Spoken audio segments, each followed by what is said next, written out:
Welcome to our, I don't even know, 6, 7, some number approaching 10, our podcast here at Tuxedo Cat Productions, Creativity Training. I'm here with Jane, the guide. It's here a third or fourth time. I don't know. It's always an excellent time when I get to have you. We have great conversations. Today is a February art walk here in Concord, so the town is, even though raining like crazy, is bustling. Everyone's moving around. Jane and I were walking around handing out flyers, and we stopped by the local CBD store here in Concord, and we bought some Franny's Grammys, which is a hemp cigarette. Yes. Is that the best way to describe it? Yes. But it's totally legal. Mm-hmm. And it's mostly CBD in it. Which I'm not too familiar with it, but I figured we'd give this a shot, look cool on the street. I'm feeling pretty good. We had a little bit before we began. So today I would like to have a discussion with you, Jane, about something that has been near and dear to my heart. As an artist, I know it's important to find yourself and find your art and find your voice, and then therefore probably find a little bit of competition so you can be an entrepreneur at being an artist. So I'm struggling because I see a lot of artists who are competing like very passive aggressively against each other, and therefore not helping their art, their community, the people who are doing the same things, which that's community. But I feel like competition in a way can be negative when people don't know how to collaborate, and that's why I want to have a discussion about hashtag collaboration over competition. But I want to focus on the positive side of that, meaning not put down anyone who likes to compete, because hey, some people like to compete. I don't want to tell people what they're doing is wrong. So in your field, and you know, a lot of guides out there, a lot of people doing something that you do that's similar to what you do.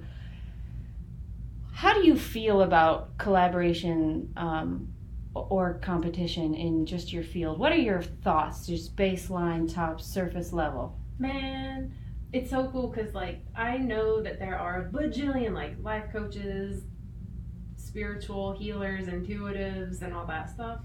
And just the other day, I was, no joke, like 2 days ago this week, talking to someone about this because I was like, so many people do what I do. Like they do. I'm not the only one. Mm-hmm. And then I was like, my friend Victoria reminded me, she was like, yeah, but like no one does it like you. Mm-hmm. I was like, oh yeah, that's right. And so no matter how many people are out there doing the same exact thing that anyone's doing, no one's ever going to do it like you do.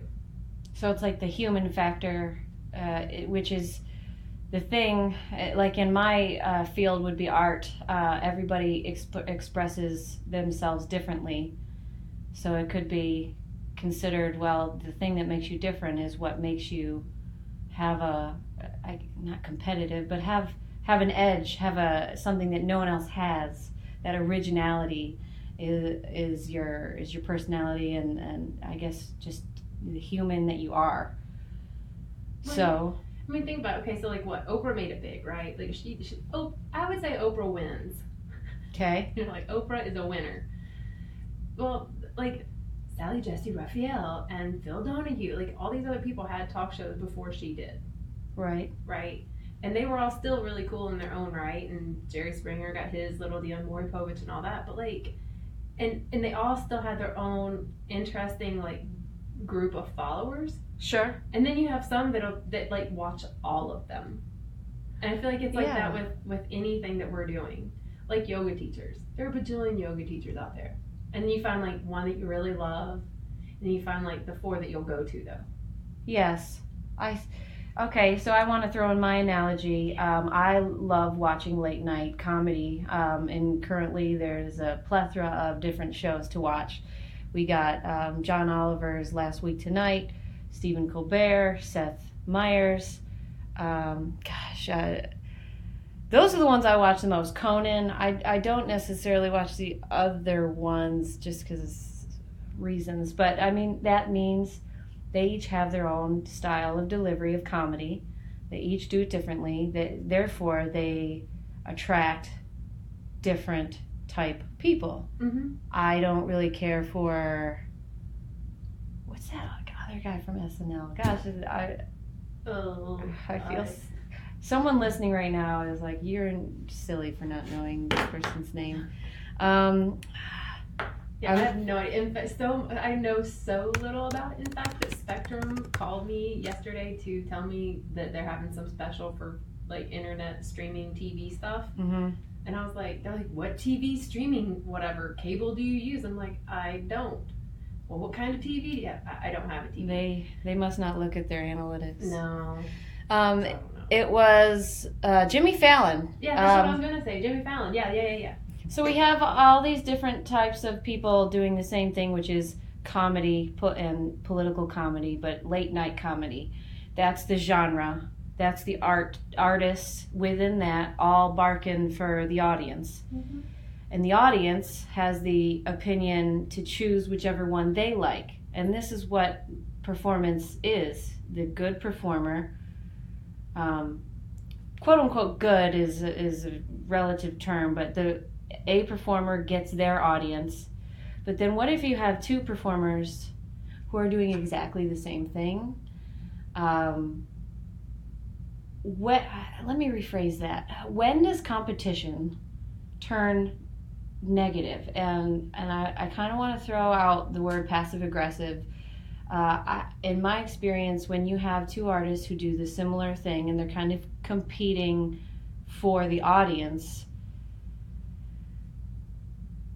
I think competition would be beneficial if people weren't so cutthroat in putting other people down to get that leg up. I'm going to use this example. There in South Korea, there was a burlesque troupe that I was a part of for a few years, and I've been gone from there about 5 or so years. And since I was gone, that burlesque troupe had a member that didn't get along with the leader, and so now there's two burlesque groups, and they're basically doing the same thing. And they're so hateful to each other, and you can just tell just through I just know them through social media now, and the posts that they post and the words that they say. We're the first troupe, we're the first and only troupe, and we started it here first. And like, your audience doesn't care who was first. Your audience cares about what show to see tonight. They don't give a care about your issue and your issue, and they just say, oh, there's two shows I could go see. And that competition, they hate each other, but the audience doesn't care. Yeah. So if they were collaboratively working together, I think they could help each other get more. They would piggyback off each other to find more people to find their shows. And then, eventually, audience A is going to like burlesque number A, or letter A, better than burlesque B, and they're each going to find their own people. It's all going to smooth out eventually if they work together and they just stop arguing and bickering and just talking trash about each other, negative language and nothing helpful. So I've been rambling on a little bit. Do you have any thoughts? Oh, I have a bunch of them. So, well, with them, like, I feel like when people do that, there's just, both parties are just too afraid to do something unique, right? So like, you and I are making this thing, and then we're together, yay, and then we split up, and we both are staying exactly the same. And we're creating the same exact thing as we were creating together. We're doing it separately and saying, mine's better than yours, mine's better than yours. Yeah, we're still making the same thing. It's the one that has the courage to, like, create something a little bit different now. So, like, okay, so you and I had this project together, burlesque dancing. Well, now I'm going to do it with, animal masks on. Yeah. That would be different. Yes. Right. I assume that would be really funny. It is a thing. It is a thing in this. Oh, that's well, funny. I mean, to kind of prove your point, these two burlesque troupes, one is more old school and one is more stripper. I mean, it's very bondagey, but still burlesque. I mean, it's so they have flavors in these categories of burlesque. But why do they have to say negative things about each other? Why can't they help each other? Why? And this is just an example that I see run all over every country, every city I've been to. There's always competing artists who are detrimental to each other because they just keep like saying horrible things. It just made me think of how conditioning works, right? Because it's all conditioning. Everything is conditioning, and I always go there because everything's a program. So we've been conditioned that it's not a win-win situation. It's a win or lose. You pick a team, you root for the team. You better not pick the losing team, because if so, then you're an idiot. It's like that sport. It's a sports culture. There are two different things. You pick one. We're taught it in our politics. We're taught everything to pick one or the other. So back down to the sports culture. So picking one that's better than the other one. Well, I just got like totally sidetracked in my head. Sports culture. It's the conditioning that there is going to be lack, right?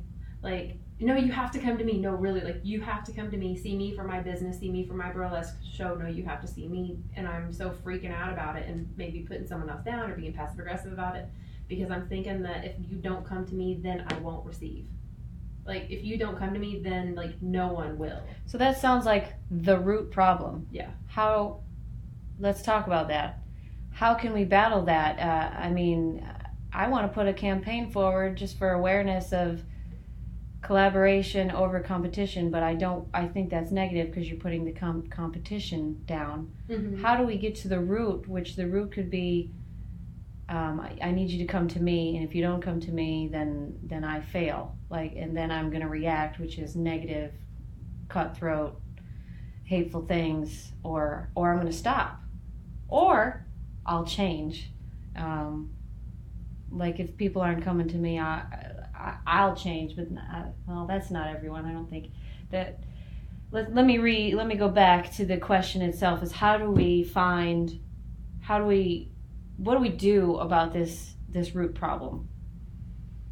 God, turn off the TV. Turn on podcasts only. No, but for real. Like, our culture is that you have one or the other, right?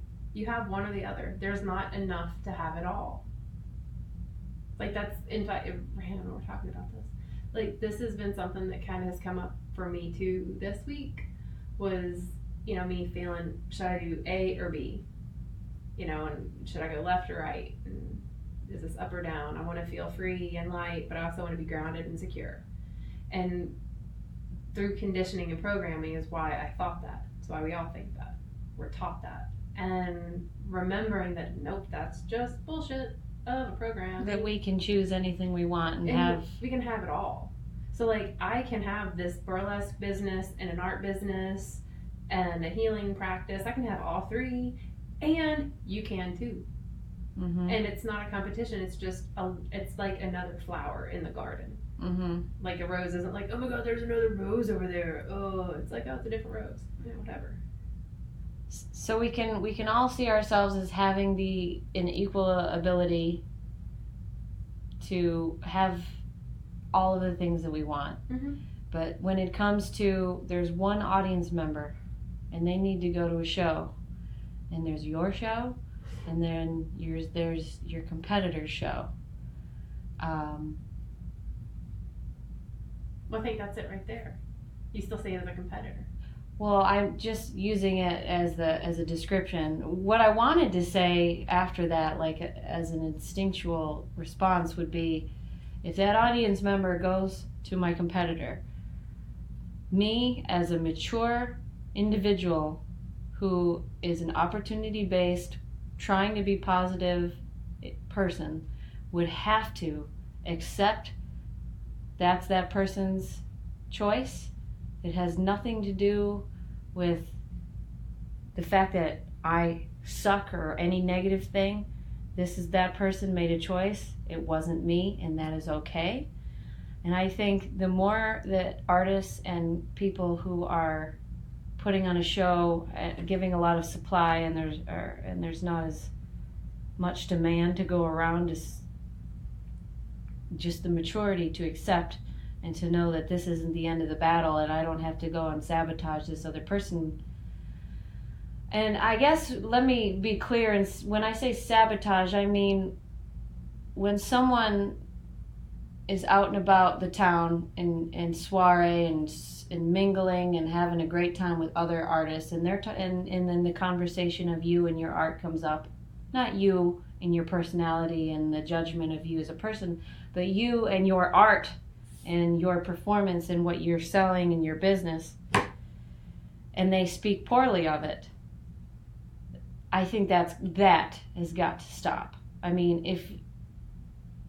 if people are jealous or people have internal issues that they're projecting onto someone else, I think people need to realize that they're doing that and take a step back and saying, whoa, I'm being a negative Nancy. All I'm saying is shit. Everything that's coming out of my mouth is not true and completely negatively opinion based. And it's influencing other people by putting my negative baggage on someone else. I think that people need to be mature in the acceptance. They didn't choose me, that's okay, I'm still awesome, and I'm still going to do this. Well, and what about the people that they're talking to, right? So if I come up and I'm the negative Nancy and I'm like, oh my God, did you see Katlyn's work? Oh, it was awful, or whatever, something negative. And I may not have that self-awareness to even recognize, like, oh my God, I'm totally just talking shit about another human being and what they do. But the people to whom I'm speaking, I feel like they're the ones that also have a really hard time in that space. Because, like, I've been around people and I'll call them out.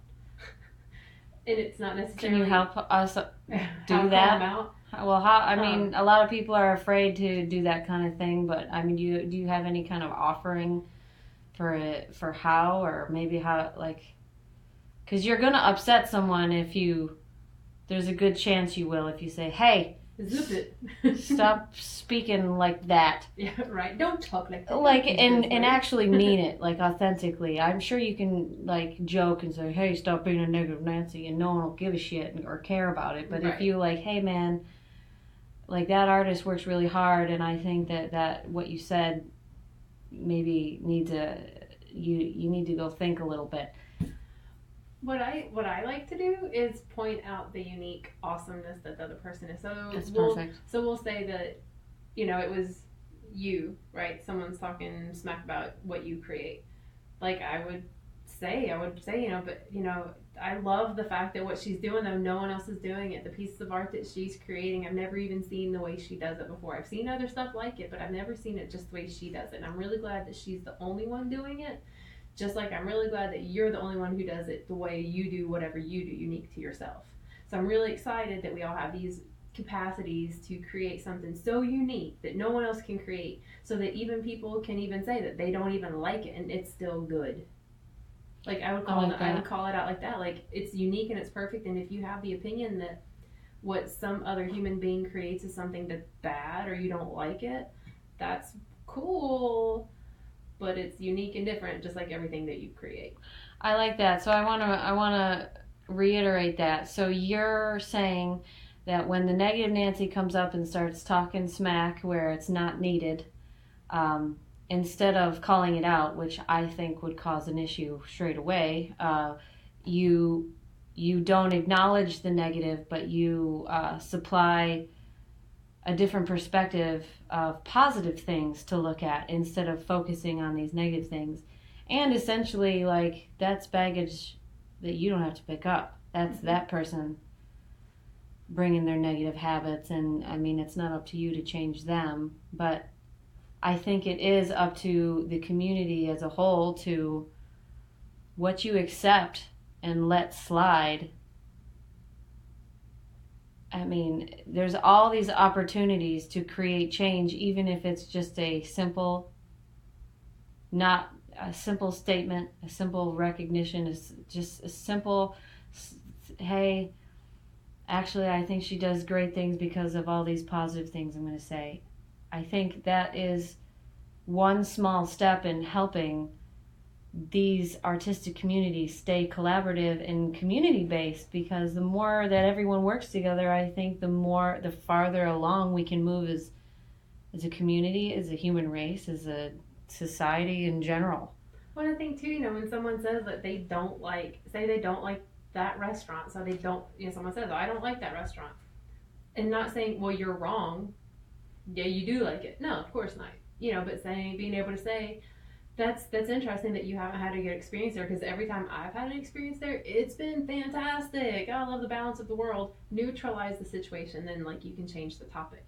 And it's interesting talking about competition, because for me, I grew up in Southern Indiana. So sports culture was the thing. You were an IU, U of L, or U of K fan. And you were one of the three. And I bleed blue, or I bleed, it was crazy, right? Just basketball, it was the thing. So much so that, family gatherings, if there was an Indiana, Kentucky, or Louisville game on, that's when the family would get together, and then they would pick a team. And if one person, there was always someone there that didn't like that team, they were for the other team. And then, it would be yelling, oh, whatever, your team sucks, which is a reflection of you, so you suck. And it would just be name calling back and forth. So sports culture, to me, and competition never jives. It just doesn't feel good. It doesn't feel like light. It doesn't feel like fun to me. It feels like you lose, you suck, you win, you're better than. Mm. To me, that just feels like judgment, and I don't like it. That being said, so when others get into that place of competition, it doesn't feel good for me, right? So I tend to neutralize it, shift it. It's just not my bag. And I've noticed, so there was a woman today when we were walking around, when we were handing out these super awesome posters and supporting this art walk coming up this evening here in the Concord, there was one beautiful woman who I could tell felt very, very, very uncomfortable in putting your poster in, because she felt the competition that she made up in her head, because she has a family member that also is an artist. And she wanted to support the family member, and she wanted to support you, and she felt that would cause a competition, not a collaboration. That's where she was trained and conditioned and programmed to think now.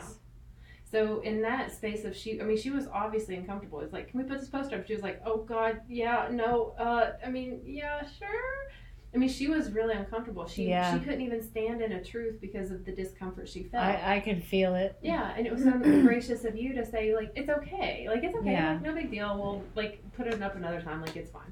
Maybe collaborate in the future. Great. And that way left her on a high note of collaboration, which I don't think for her, she had that experience of even going into the collaborative zone. It was either one or the other. Family member doing art and only that person, or this stranger, but the stranger's really cool and the art looks fun.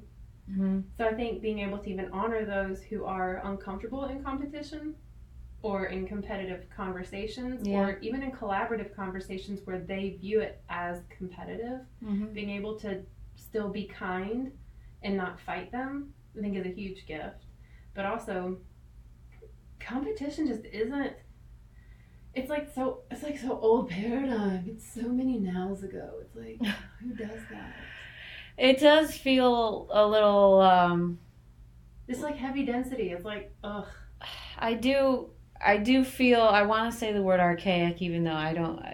Competition is what got us as a human species this far. One of many, many things, but the discovery of competition, and this is coming from me and how I feel about the word competition. I feel like you got a bunch of people who needed to do stuff to be motivated. If you put them against each other, they'll be motivated, and especially when there's rewards involved on many different levels, you get motivation. And so your competition gives you motivation, which then brings in rewards. I get that. That makes sense. We have an economy. I'm an entrepreneur. If it wasn't for competition, I probably wouldn't have a chance. But I put myself from out of the competition, and I put myself into this collaborative world where just this collaborative world where you have this skill that you do, um, let's say making squares, and I have this skill that I do, which is painting squares, and then this next person has a skill which is turning these squares into circles, and so on and so forth. These three people who have a similar skill but are doing something in tandem to create a completely new product because of the collaboration of the skills combined. I see more benefits in that than I do in competition. Now, I know that's coming from my opinion, and there's like if there's studies out there that I'm missing that are proving that in a different way, cool. But from my point of view, I can just see the what you can do with two people is more than you can ever do with one. And I've read that in Dale Carnegie books. I mean, the sum is greater than its parts. The synergy of working together is beautiful. I mean, and man, if you want to make money and be competitive, I think there's a little bit of an edge to having the ability to recognize and delegate talent and jobs to people who have the passion to do it. I mean, that's the delegating tasks. Like I love doing that stuff. Producing shows. That's my thing. Bringing people together who are in the right seat and have them putting on a show. Because I like grand, big things that have movement, and I can't do it by myself. I cannot put on a show without a crew, and a crew that likes me, and that a crew that is good. And you need collaboration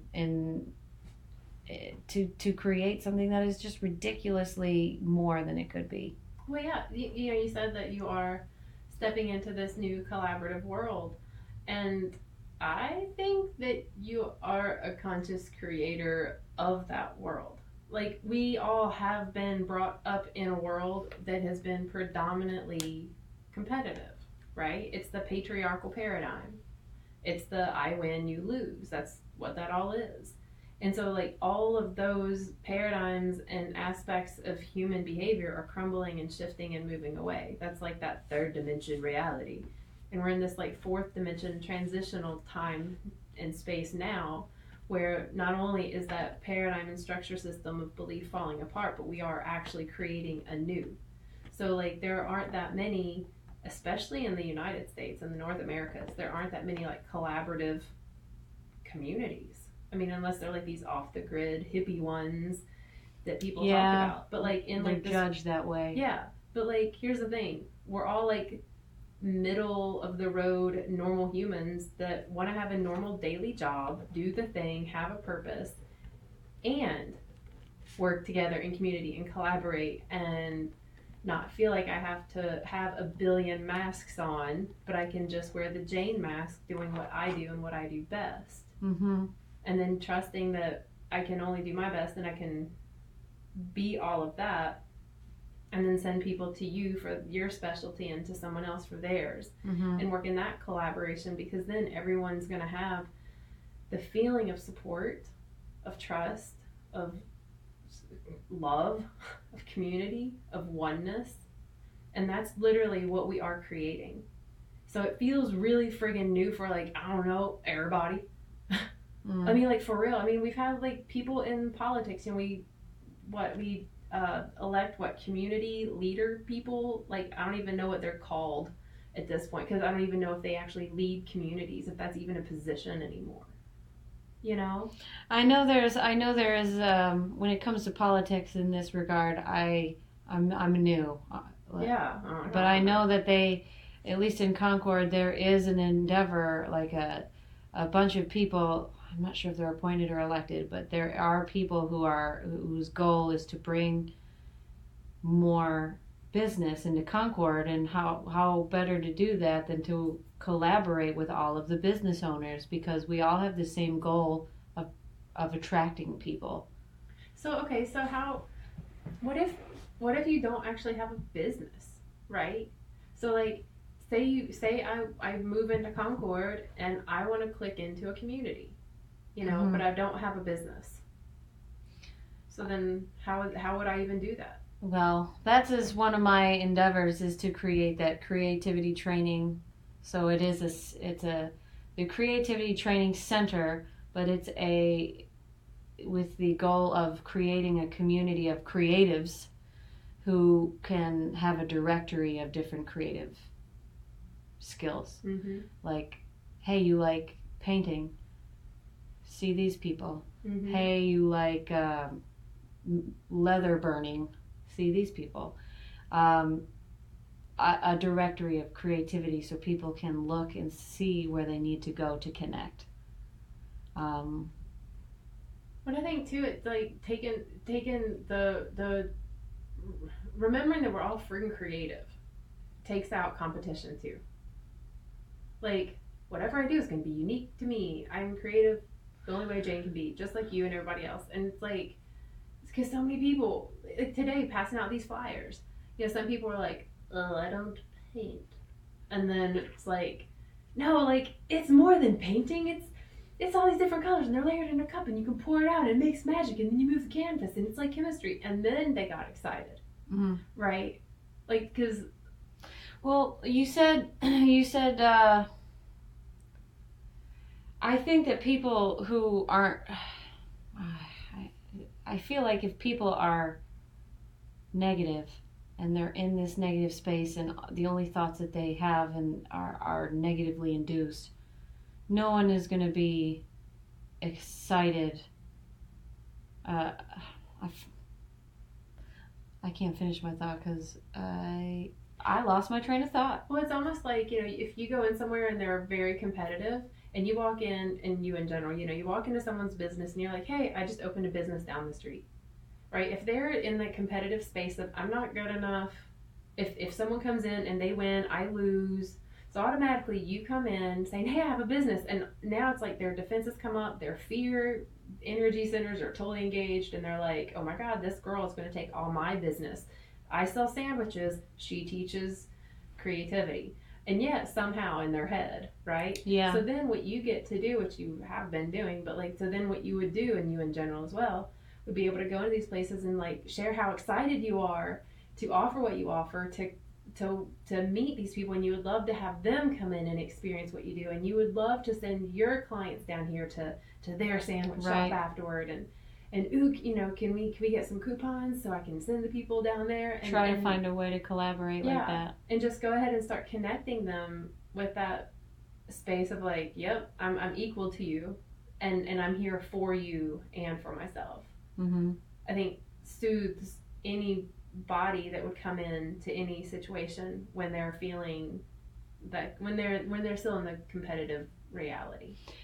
One more discussion before we close. You brought up something that I really want to discuss.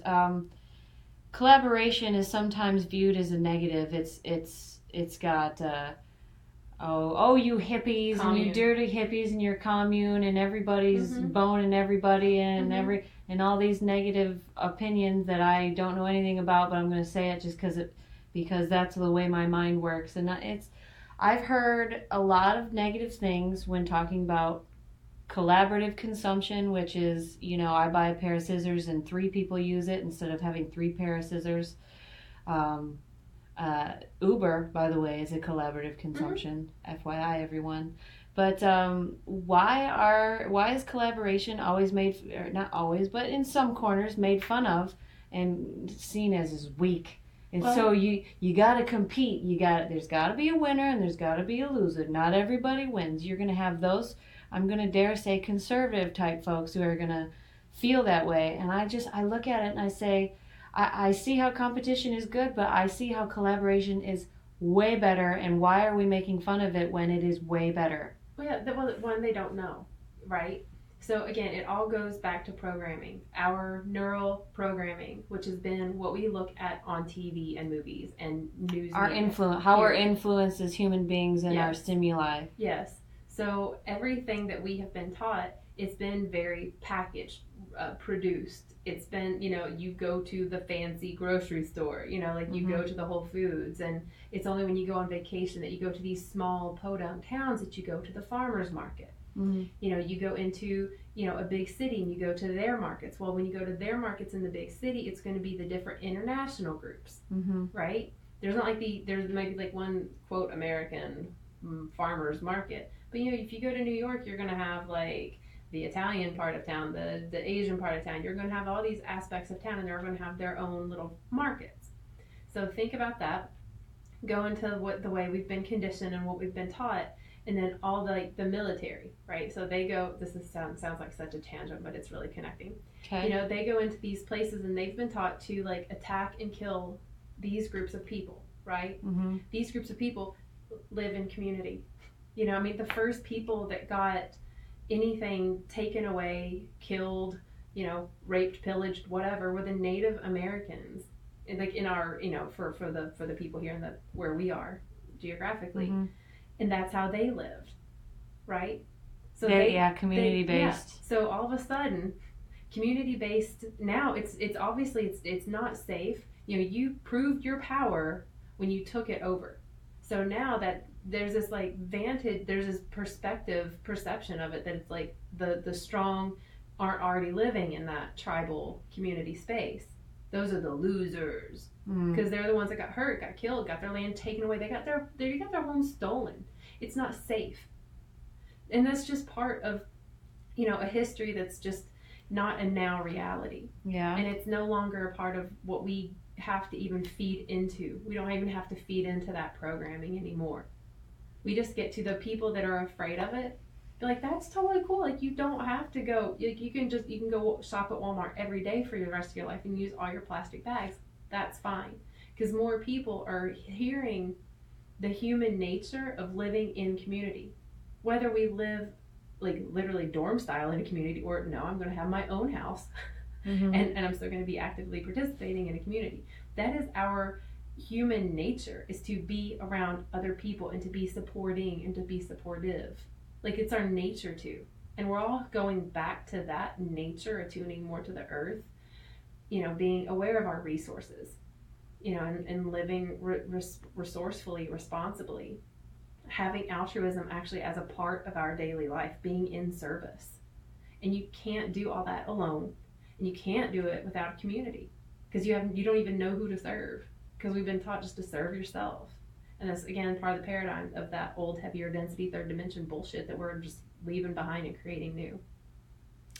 To add on to that, I fear that with this, I'm calling it the entitled consumer age, the age of Amazon instant ordering, and it's here the same day or the next day, anything you want. God, we could go into Amazon on a whole nother level, but just the availability of any product that you need at a timely fashion, convenient. The entitled consumerism, the consumers will accumulate stuff. So now everyone's got a pair of scissors, and so now there's a crap ton of scissors out there, more than needs to be out there. But because I needed this scissors one time, and because there's an outlet that'll give it to me for $3, I order a pair of scissors. Now everyone has scissors. And so what I want to point out there is that everybody has this mindset that they can have their own stuff. There's no sharing needs to be happening because there's enough to go around. People identify with their things, though. Well, I agree, and I think that there's a type of person who identifies with their things because they don't know how to identify with others and their people. Exactly. They identify with the car. That car is me. And they don't, and I mean, this is an underlining and different for everyone kind of an issue, but I fear that everyone's convenience and the ability to acquire whatever they want for a cheap amount will create a different type of human that is unable to connect with others. So now you got relationships that are suffering, families that will suffer, and these are the people who will be raising the younger generation, and how people are treated as kids they adopt as they grow up. And so with all these people who are talking shit and smack and competitive and you suck, that comes from something they went through and how they were raised, and I'm speculating, but it comes from something in their life. Mhm. So if we start now with us and what we're doing and who we affect in a daily basis, maybe in 30, 50 years, 100 years, what me being nice to this one person will benefit the earth in a ridiculous way. Mm-hmm. But I think as in this entitled consumer age that we live, where everything is fast and convenient, people want immediate results, and they want it to be 5 stars. And if they don't get it immediately, or the bathroom's a little bit dirty, or someone behind the counter is having a bad day, and they give them 1 star, that's a whole nother topic as well, the negative rating system. But collaboration. Do you have any other things you want to close with before we put all this to bed? Because this is a huge topic that I want to talk to many people about, because everyone's got a different viewpoint, and it's so important. Well, yeah, I think just going into just remembering that, like, it's our nature to work together, that there's nothing to be afraid of. Our neighbors aren't scary. If we turn off the damn television and turn off all the news, then we have nothing else to do. See things for what they are instead of the scary story you've been told. Yeah, and there are going to be people that are just, they get more and more and more into the digital realm, and they're the ones that only order online and they don't leave the house, and they're the ones that, are the, like, let me vaccinate everything is antibacterial. And then to me, they're just like a robotic version of human. They're not attuned to the earth or anything. Like, they're not, and that's okay. Yeah, I definitely want to move forward by pledging that I'm going to be more aware of how I judge others, because I don't want to be judged. I want people to see me for who I am. So in the closing of this, I want to go ahead and make the statement that's saying #collaboration over competition. While I want it to be a positive thing, I think is judging. I am judging those who endure and really appreciate competition. So I want to take it back, and I want to say I'm just going to go forward focusing on pushing collaboration instead of knocking down competition. So that being it, we are going to go ahead and sign out, because we got a lot of stuff going on today. We got an art walk. And Jane, thank you for coming to the studio here at HB5. Thank you for having me. And talking to me about collaboration in community. Thanks for collaborating with me. Excellent. And for helping me hand out my posters. She's such a fantastic lady. So this has been Tuxedo Cat Productions. We have our stream of consciousness, which is talking about today collaboration with Jane. JaneTheGuide.com. Check her out. She's a health coach, guide of many things. And if you want to learn more about creativity training, tuxedocat.productions is the website. I got one of those new websites that has no .com. It's going to be a while before it catches on, but I'm ahead of the curve. All right, everybody, have a great week, and we'll talk to you next week.